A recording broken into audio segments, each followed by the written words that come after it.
नमस्कार, मी शिवानी लकडे. Pune prime top 10 मध्ये आपलं सर्वांचं स्वागत. पुण्यातील शासकीय रुग्णालय ससूनमधून एक धक्कादायक प्रकार समोर आला आहे. ससूनचे डॉक्टरच बेवारस रुग्णांना निर्जन स्थळी सोडत असल्याचा प्रकार उघडकीस आला आहे. सामाजिक कार्यकर्ते दादासाहेब आणि रितेश गायकवाड यांनी सापळा रचून हा घृणास्पद प्रकार समोर आणला. या प्रकरणी संबंधितांवर येरवडा पोलिसात गुन्हा दाखल करण्यात आला आहे. पुण्यात निर्जन स्थळी सापडलेल्या रुग्ण प्रकरणी चौकशी करून संबंधितांवर कारवाई होणार असल्याचं ससून रुग्णालयाचे डीन डॉक्टर एकनाथ पवार यांनी सांगितलं आहे. आज 23 जुलैला पुण्यात त्यांनी पत्रकार परिषद घेतली.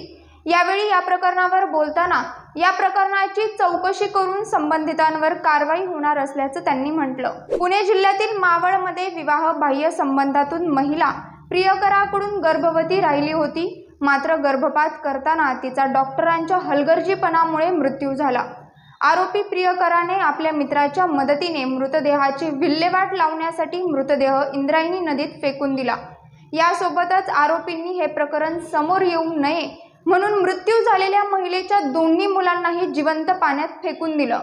आईसह मुलांच्या तिहेरी हत्याकांडने मावळ हादरलं असून तळेगाव MIDC पोलिसांनी आरोपींना बेड्या ठोकल्या आहेत. शिरूर तालुक्यातील वढू बुद्रुक येथे अवधूत सुपरमार्केट आणि शंभूराजे कृषी सेवा या 2 दुकानांमध्ये 1.5 लाखांची चोरी झाली आहे.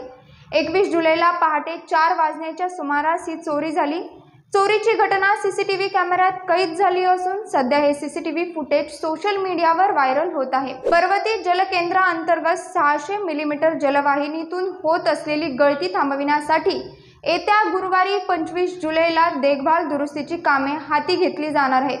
या कामामुळे शहराच्या पूर्व भागातील काही पेठा व लगतच्या परिसराचा पाणी पुरवठा बंद राहणार आहे. या जलवाहिनीतून पाणी पुरवठा होणाऱ्या सर्व भागाला शुक्रवारी सकाळी उशिरा व कमी दाबाने पाणी पुरवठा केला जाणार आहे. पुणे परिसरात पावसाचा जोर वाढला असून खडकवासला धरणाच्या पाणी साठ्यात वाढ झाली आहे. खडकवासला धरण 85% क्षमतेने भरले असून पावसाचा जोर सुरूच राहिला तर परिस्थितीनुसार खडकवासला धरणाच्या सांडव्यावरून नदीपात्रामध्ये पुढील 24 ते 48 तासात पाण्याचा विसर्ग सुरू करण्याची दाट शक्यता आहे.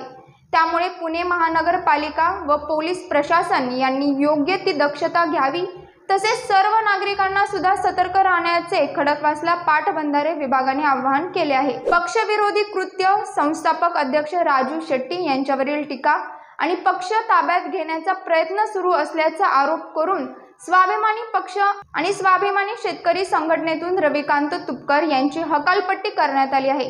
पक्षाच्या शिस्त पालन समितीचे अध्यक्ष जालिंदर पाटील यांनी सोमवारी पुण्यात ही घोषणा केली. यापुढे तुपकर यांचा स्वाभिमानी पक्ष आणि संघटनेशी कोणताही संबंध असणार नाही असं पाटील यांनी जाहीर केलं. पुण्यातील मंगळवार पेठेत आंदेकर टोळीतील गुंडाने तरुणावर शस्त्राने वार केल्याची घटना घडली आहे. सोमवारी 22 जुलैला मध्यरात्री 12:15 वाजण्याच्या सुमारास ही घटना घडली. या प्रकरणी फरासखाना पोलिसांनी एका व्यक्तीस अटक केली असून त्याच्या साथीदारांविरुद्ध गुन्हा दाखल करण्यात आला आहे. हवेली तालुक्यातील कदमबाग वस्ती येथे इमारतीच्या पार्किंगमधून दुचाकी चोरीला जाण्याची घटना ग्रामपंचायत हद्दीतील MIT कॉर्नर परिसरात नुकतीच घडली होती. लोणी काळभोर पोलिसांनी या चोरीच्या गुन्ह्याची उकल अवघ्या 12 तासाच्या आत करून दोन्ही अल्पवयीन मुलांना ताब्यात घेतलं आहे. उबेद मुजावर यांनी या प्रकरणी लोणी काळभोर पोलीस ठाण्यात फिर्याद दिली होती. त्यानुसार 2 अज्ञात चोरट्यांच्या विरोधात गुन्हा दाखल करण्यात आला होता. पिंपरी चिंचवड परिसरात 4चाकी कारमधून प्रवास करताना स्टंटबाजी करणाऱ्या तरुणांचा एक व्हिडिओ सध्या सोशल मीडियावर व्हायरल होत आहे.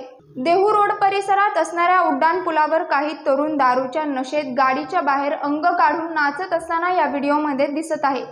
पिंपरी चिंचवड पोलीस याबाबत काय कारवाई करणार हे पाहणे देखील आता तितकेच महत्त्वाचे ठरणार आहे. पाहत रहा पुणे प्राईम न्यूज. धन्यवाद.